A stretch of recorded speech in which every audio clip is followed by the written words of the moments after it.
Hi, everybody. Jason here for an East Coast edition of the Tablas Creek Instagram Live broadcast. I am in Vermont, where I grew up, and where the company, the Vineyard Brands, the wine importing company that my dad founded, and which is the genesis of Tablas Creek, was based.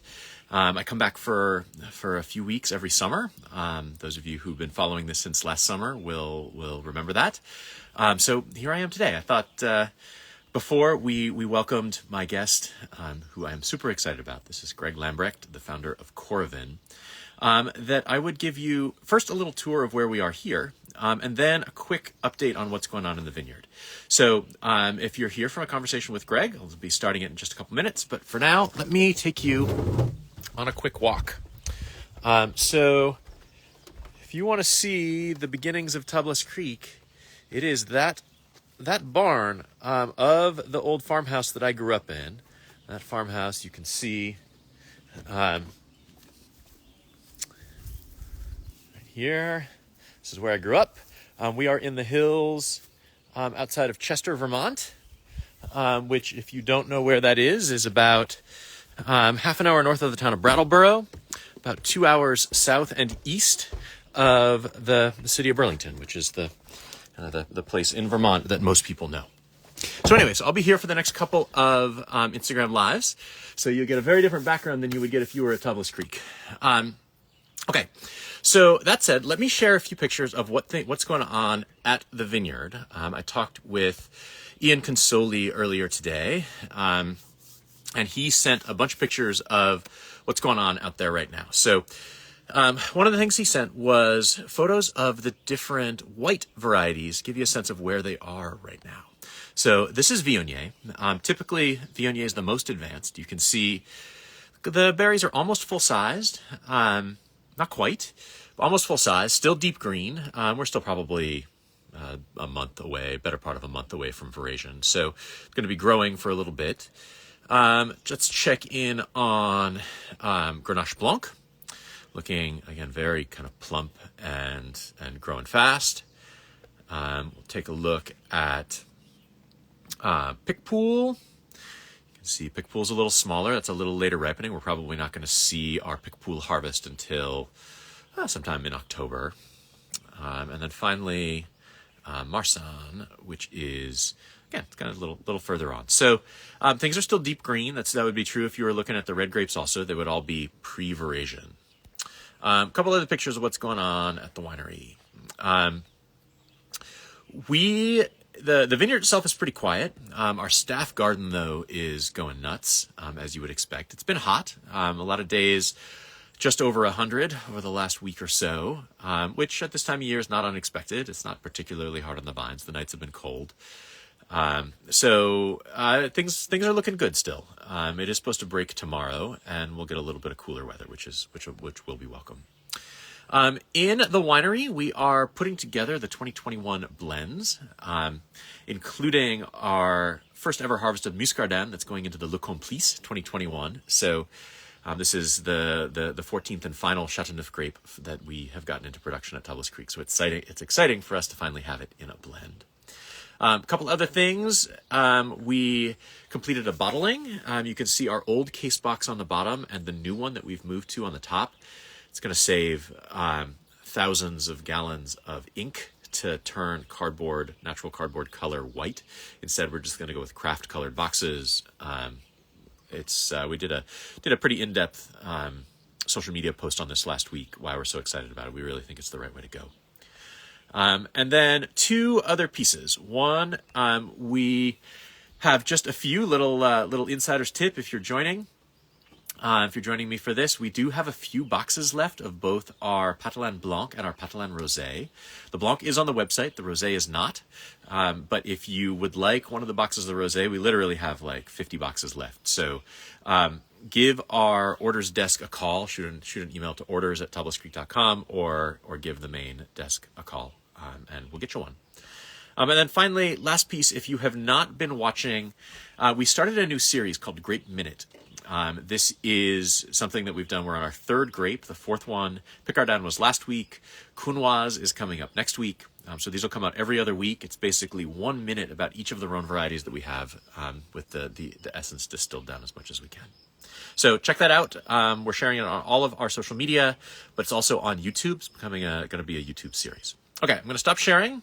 I'm going to invite Greg to join me. Just got his invitation, so hopefully he will be with me momentarily. Hey, Jason. Good to see you. How are you? You too. You're in my neighborhood. I'm in Boston, or just north of. That's where we fly into and out of. The thing about Vermont is that not a lot of airports here, and the nearest one is actually just as far away as Boston. So we were there a couple days ago. We'll be back at the end of the trip, catch a Red Sox game, and do our best to soak up a little bit of East Coast culture. It's got to be kind of wonderful to be that far away from an airport. I feel like I've lived my whole life this far away from an airport. It's not like Paso Robles is. I mean, yes, there's the San Luis Obispo Airport 45 minutes away, but I certainly don't feel like I've got jets flying overhead all the time. No, and it's yet another reason why I love Paso Robles. Anybody who hasn't visited really should get out there. The wines are spectacular. The towns are beautiful. The weather is fantastic. I'm jealous, although Boston and where you are right now is perfect today. Yeah, at the moment, I'm pretty happy to be here and not in like 102 in Paso. Was supposed to top out around 80 up in Vermont today. It's kind of lovely. Yeah, it's perfect. It's the time of year that we shine. I'm in my other company, so I have two businesses. Coravin, obviously one that I'm obsessed with and love, and it got me to get out there and see you. So has many side benefits, and then the other one is a spinal implant company called Barricade. Yeah, and we fix broken discs in the lower back. Excellent. So that's actually a good segue. So I usually ask people to talk about what their path was into wine. You have had a very interesting path. I can't imagine that a lot of your classmates at MIT and nuclear engineering have. I would imagine that most of them are pretty jealous that you get to spend part of your time in wine. Do you wanna share how you ended up doing what you're doing? Yeah, absolutely. I won't go too far back, but I fell in love with wine when I was 16. I don't know if I'm allowed to say that. Of course. My parents didn't drink wine. My father's a type 1 diabetic since he was 7, and my mom doesn't drink much at all. And so I had a couple of miscreant friends who in high school said, "You look older than the rest of us." I had a beard, and they're like, "What? We're going to drive up to Napa Valley, and you're gonna convince them that we are 21." And so I walked into Pejus Winery, and it was Tony Pejus, one of their first vintages. And he poured me my very first taste of wine, and I fell in love. I was shocked. I forgot about my friends outside, and Tony was so nice. He's like talking to me about how it was made and the different grapes he was working with and different wines that he was making, and I couldn't stop listening to him. My friends probably thought I'd been arrested, and so I went from there to college. I went to MIT when I was 16, so right after that, and sort of drank California wine because that's all I cared about. I was from California. I'm going to explore California wine. And predominantly red, and I had a teacher at MIT who was teaching grad school level writing program, and it met on Friday afternoon, and we all brought wine in. It was my turn once, and she's like, "If you bring more California wine," she was from Poland, "you're out of the class." Fine. And so she had me go buy white Burgundy, and so then I fell in love with white wine and then white Burgundy, and then ran into my wife, and her family drank exclusively European wines. And I tasted my first, and this is the wine that changed my life. I tasted my first Northern Rhone wine. I had a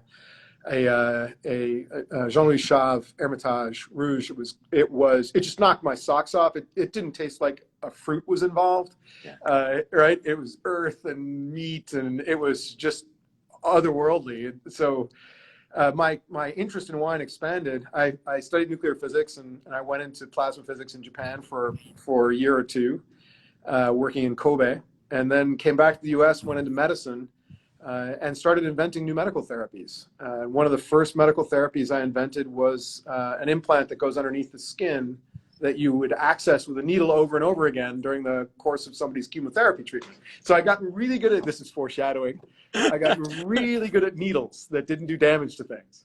And so, you know, my wine love expanded. And what I loved about wine was variety. I wanted to be able to drink white Burgundy, a Northern Rhone red, a California red, and maybe a dessert wine on a Tuesday.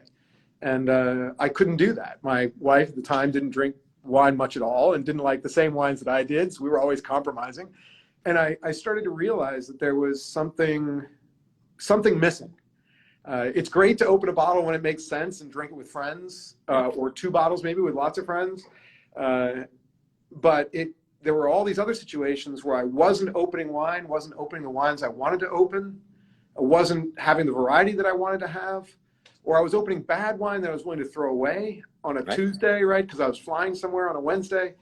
And so I remember sitting in my kitchen with one of these chemotherapy needles in a bottle, going, there's got to be a way I get wine out of there with this. And so that was when actually the real driver was my wife was pregnant with my second son, our second son, Walker, who's now graduating, just graduated from college. He's, you know, 6'40", and you know, but he really drove my desire, because my wife stopped drinking entirely, and I was like, really in a bind.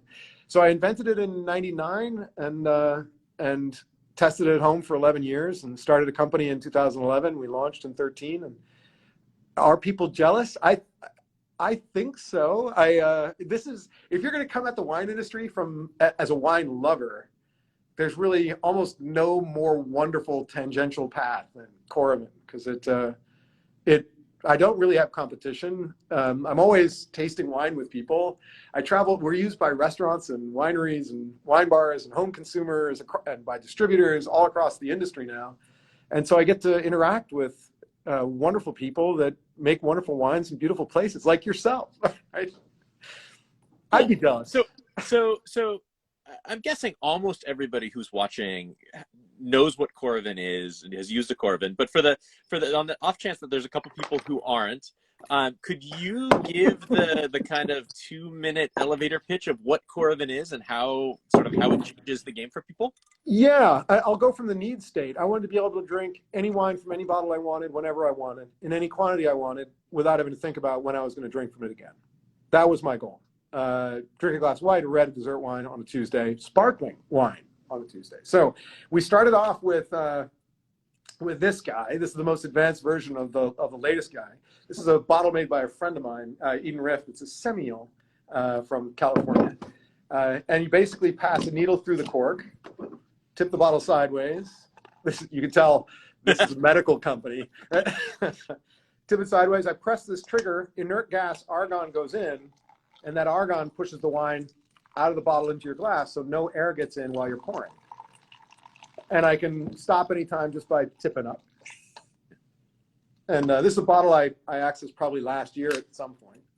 And now cork is elastic, so it reseals, and just put it back into your cellar and drink it again. My longest blind tasting is out, 14 years post first access. So you really can check on a wine to see if it's ready. You can drink a glass tonight and then forget about the bottle for a while. It has all sorts of uses. Restaurant wine by the glass programs. Yeah. I mean, I think it's driven like just a massive improvement in the high-end wine by the glass programs, because all of a sudden restaurants can offer these great wines that maybe they have to charge $40 a glass for it. But if they had to count on selling 5 of those glasses in a night, they would never have the confidence in opening it. But because they can access it by Coravin and use it over the course of a few weeks or even longer if they want to, then all of a sudden these, like, you get a chance to taste these things that otherwise would have had to spend hundreds of bucks on a bottle for. It's opened up a lot of new possibilities. I think it's that. Some of my favorite uses of Coravin are flights. Like, I would love to taste your wines right next to Bill Castel, right? I would love to, because you learn so much more, you experience so much more, you understand, the style, the grape, the real meaning of terroir. Comparing Paso Robles to Southern Rhone, to drink the whites and the reds. This is what I do at home, and I love to be able to do something like that in a winery and in a restaurant. Some of the best. There's a wine bar, George, in Florida, George Miliotis, and he does verticals. So as a tasting, so you can have 6 different years of the same wine, and to have that experience. I mean, it's pretty cool to be able to say, I had 6 years of Tablas Creek, or 6 years of Chateau de Cam, or 6 years. When do you get a chance to do that at a restaurant, right? So I love those creative uses. We just recently launched Coravin Sparkling, which I got to spend my entire pandemic developing and really testing. I've got the best engineers ever at Coravin. And so I was charged with the tough task of testing Coravin Sparkling. So I had 200 different sparkling wines that was at some stage of consumption with different levels of prototypes on them.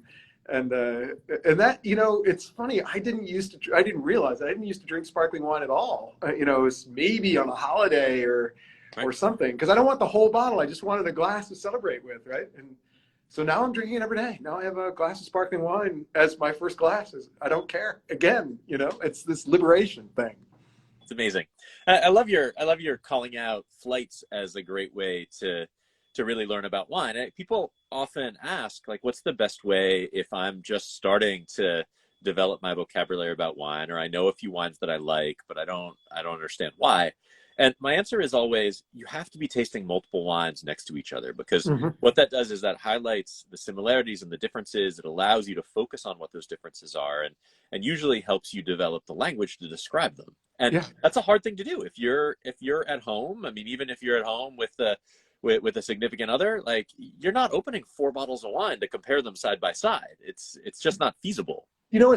My home has become a practice location for people studying for their advanced MSs or for their MW. Because in testing Coravin, I wound up, I wanted to make sure that it worked with Riesling from Germany and from Australia and from Austria. And I wanted to make sure that it worked with Chardonnay from California and from South America, from Australia and from France. And I wanted to make sure. So I wound up, my wine cellar looks like a wine store, right? With every region represented and almost every grape variety. And then there are, of course, the wines that I love, which is the Rhone and Piemonte and California and Burgundy, and they have oversized, and Austria. I guess there's a lot of oversized representation in my cellar.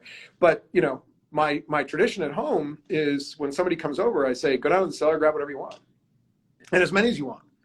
And once I had a guest who's a rock musician, classical musician, come over, and he went downstairs and brought up 35 different bottles. And I'm like, oof, it's going to be a rough night. But it was, he brought them up, and it was structured. He had Riesling from all over the world, Chardonnay from all over the world, Cabernet from all over the world, Syrah from all over the world. And he wanted to learn. He had a notebook. He wanted to do exactly what you were saying and understand why Cahors was different from Argentinian Malbec, and what made Australian Riesling versus Austrian Riesling, and he wrote everything down and learned and now had the experience, and my spouse, she never is sure what she wants or whether the wine is ready to drink now, and so I will frequently taste her on 3 or 4 different wines before we pick the one she wants to have a glass of. There's all these freedoms you have when you no longer care. Right. So how did you go about your own process of wine education? I am not trained at all by anybody, but I'm not officially trained, no certifications. But I tried by tasting. I did 2 things. I've tasted. The more you taste, the more you know, is what my master wine friend Charles Curtis always says. And so I've tasted a vast variety of wines just to try to understand whether or not Coravin worked with them. And then the other one is I visited. I traveled. Wine tourism is the best way to learn about wine because you understand the region, you meet the people, you understand how close the wineries are to each other. You get a geographical sense of where everybody is, the steepness of the slopes, the altitude that you're in. So luckily my medical work at Barricade and my wine work align in regions quite well, right? We did a lot of clinical trial work in Europe, and Australia was one of our first markets, and the United States all over. And surgeons love to drink, so they always turn the menu over. If anybody that works in wine in any way, people always turn the wine menu over to you. They just like, it's your and poor guest who does that to me, because I'm always looking for the thing I don't know, because I want to try it. So I taste aggressively and try to learn, and always try things I don't know, and then visit as many places as I can. Do you have a favorite wine region to visit, or a few favorite wine regions to visit? Oh yeah, wow. Margaret River, Australia. I don't know that there's a more beautiful place than Western Australia, south of Perth, by about a 3.5-hour drive. I was a surfer, so some of the best surfing, if you don't mind being tasted by white sharks. So Margaret River is just one of the most beautiful places, and I love the wine from there. Burgundy is just such a tiny place, and you don't realize it. You know, when I visited Clos de Bez and I saw like the walled off area of this wine region that, and it was like the size of 6 tennis courts. Yeah, it's amazing. Burgundy is crazy like that. It's nuts. And you know, I own this row of vines, but not that one. And you know, it's crazy how small it is. Piemonte, the people. I just love the Piemontese. I have very close friends there. And so you can't help but love it. Austrian Riesling, I love. So I love being in the Wachau. My family's Austrian. So you can see here, I'm going to keep listing. I love Champagne. I've gotten to visit with Coravin Sparkling and had not been there before. And it's marvelous. And this is shocking. For me, I've never been to the Rhone Valley. Huh. And I really want to go. It's my favorite wine. Like, that's my desert island wine. That's my, if there was only one wine that I could drink forever, where would it be from? It would be the entirety of the Rhone, north and south. And yet I've never been. And I really, really want to go. It's my next wine region. So we need to convince some like medical device manufacturers to set up in like Lyon, so you have an excuse to go. Yeah, France is tough. It's got to be Coravin. MedTech in France, if you're not French, is really, really difficult. But the French have adopted Coravin, so.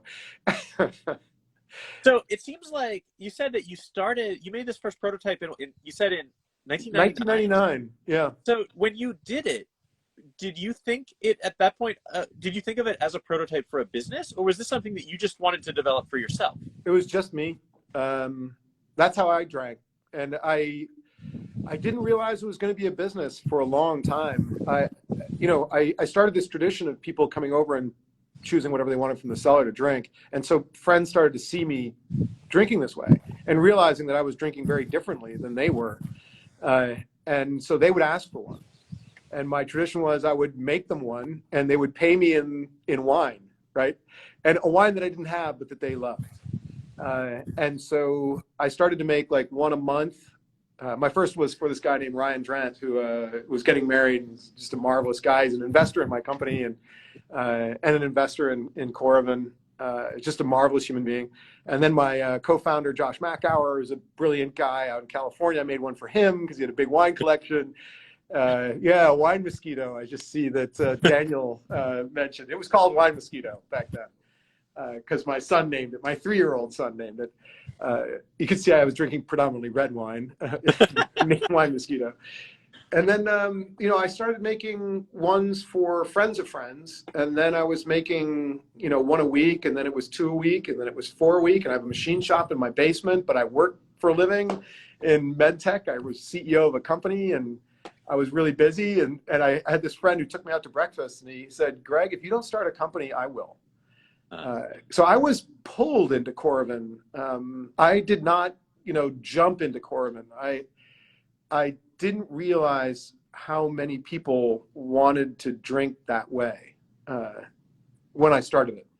And it's been a shocking and wonderful surprise how we've connected with not only the need that I had for the consumer, but the trade. restaurants, wineries, wine bars, distributors. And now, how do you divide up your time? How much time do you spend working on Coravin? How much time do you spend working on the medical side? How do you structure those two, like, only related by you facets of your life? A lot of assumptions in what you just asked. Structured, what is the word that I would say is maybe an overstatement. But what I say, and I think it winds up being true, is I'm 50% intrinsic or barricade, 50% Coravin, and which leaves 0% for sleep, exercise. So I've begun to give a percentage, and I think this is really important for any entrepreneur, to your family life and to your health and well-being. So exercise for me. So I marathon run, and I train for marathons. And because that's something you can fit into your few minutes of spare time. You can run anywhere. And I've never been a big sleeper, so I've got an extra 3 or 4 hours every day. And so I run in every city that I go to if I get a chance.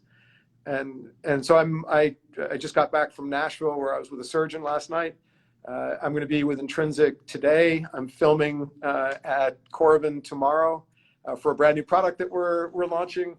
Hopefully soon. And, I just came back from Europe for Coravin. So I work 7 days a week, and I try to make sure that it balances out in the end. Great. No, I think it's so smart to point out that you can't give 100% of yourself to your work.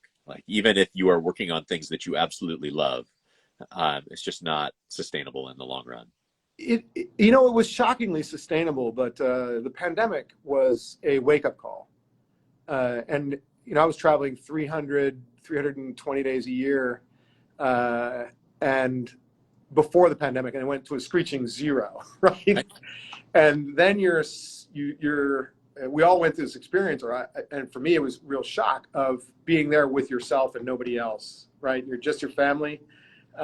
And you're not allowed out of the house. There was masks out of the house in Massachusetts. Everybody was discouraged to do anything. If we have a couple days, I'm going to be host to people coming in to Boston, which many people have hosted me around the world, and I haven't hosted them here. It's like I have a big debt, and actually, it's a lot of fun to pay back that debt. So I learned a lot through the pandemic, and I'm hopeful that I don't forget it again. As I'm traveling a bunch again. I love the face-to-face. I love the wineries. I love the restaurants. I love Paris. I love London. I love Berlin. I love, Sydney. Can't wait to get back to Shanghai. It's a big and wonderful world. The people that love wine are fun in it, and neurosurgeons who I work with are brilliant and love wine. And so there's a joy in being able to do surgery with a neurosurgeon and then go out, have wine together. So that travel piece can be addictive. And, I'm hoping that I've learned that I need to create that space. I feel like one of the impacts for me, and I wasn't traveling as much as it sounds like you were traveling, but I was probably making, I don't know, 12 to 18 trips a year to different places, different wine markets, do host events, host dinners, work with our distributor, all of that. And it's been great to get those started again this year. But I don't think I'm ever going to get back to that level. And I'm realizing that there were things that I just wasn't doing or wasn't doing enough of out at the vineyard. And that there were things that being around my family all the time that sort of reminded me that was pretty wonderful. I needed to carve out more space for. It was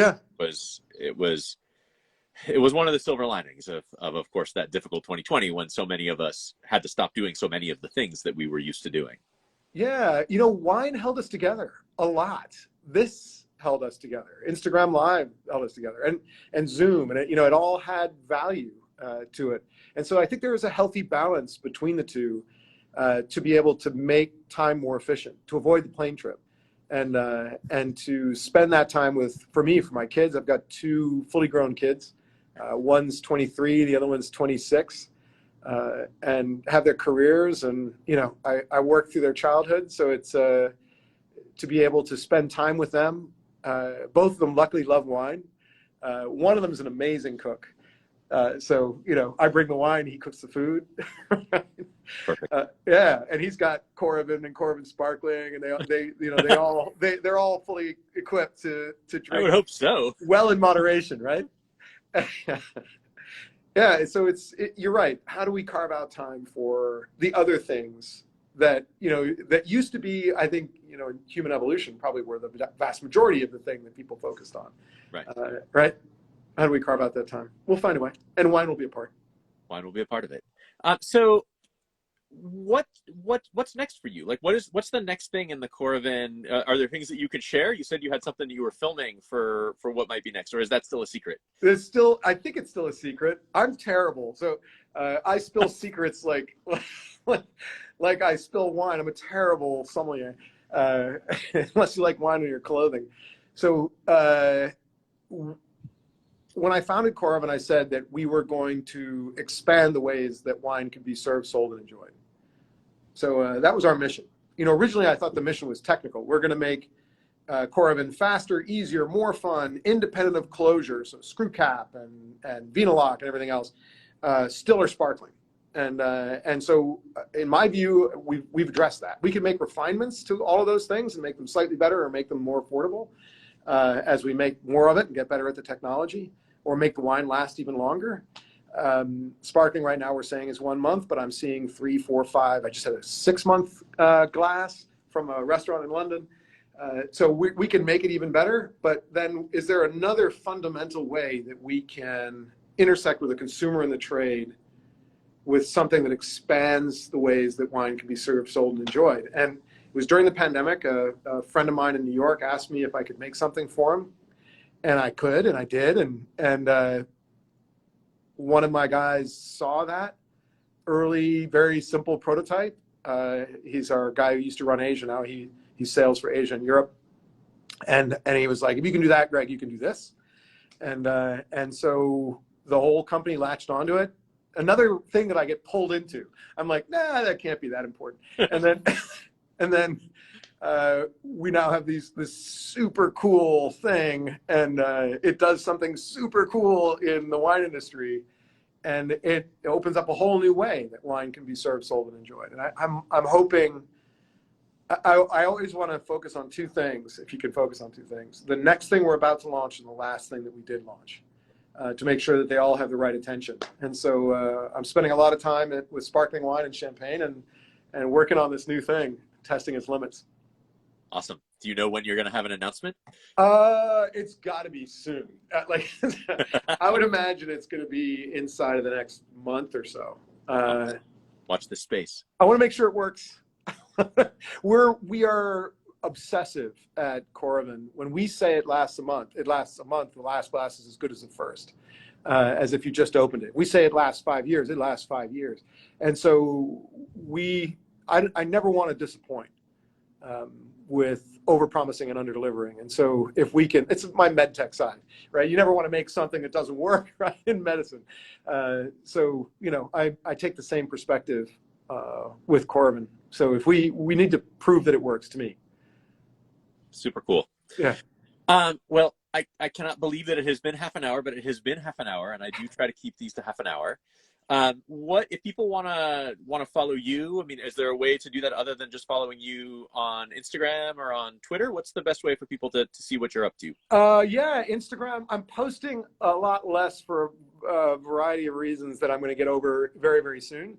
But Instagram is something that I do a lot. So I tend to post where I am on Instagram, and any of my snarky comments, insights, or if you're interested in plasma physics or space, Twitter, because I still love my plasma physics. So Instagram and Twitter are the best. I never check LinkedIn, so stop sending me stuff.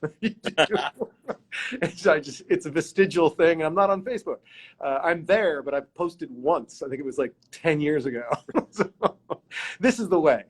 This is the way. And you'll probably Coravin, see. And the people who you want to explore Coravin, just the Coravin website? Coravin websites are best. I'm doing more and more videos for it on how to. And how to maximize use of your gas, for example, how to get the longest life out of your wines. And then I'm hoping to do some more online tastings. We're beginning to sell wine online, and the wines that I love. Got to get your wine on our site. I think we might have. I think you do. I do. I think we have, because it's a wine that I love. So, I love every one of the wines that's on there. So, I'm going to try to do more with that. And then with the launch of this new thing, you'll be seeing me all over. Excellent. Cool. Well, Greg Lambrecht, thank you for joining me. Everybody who joined us from Tablas Creek or from Greg's own followers, thank you. I'll see you again in 2 weeks. I'll have this similar green backdrop, and then after that, I'll be back in California. My guest next week is Brenna Quigley, whose handle is at Roadside Terroir. She's a trained geologist who's doing super cool stuff at the intersection of geology and wine. So if you have not checked her out, go ahead and do it. I think you're going to want to watch if you watch what she's doing. So anyway, thank you again, Greg. Thank you, everybody, and I'll see you all in a couple of weeks. Thank you all. Thanks, Jason. Thanks, Greg. Enjoy vacation. Go Red Sox. Yeah, Bruins.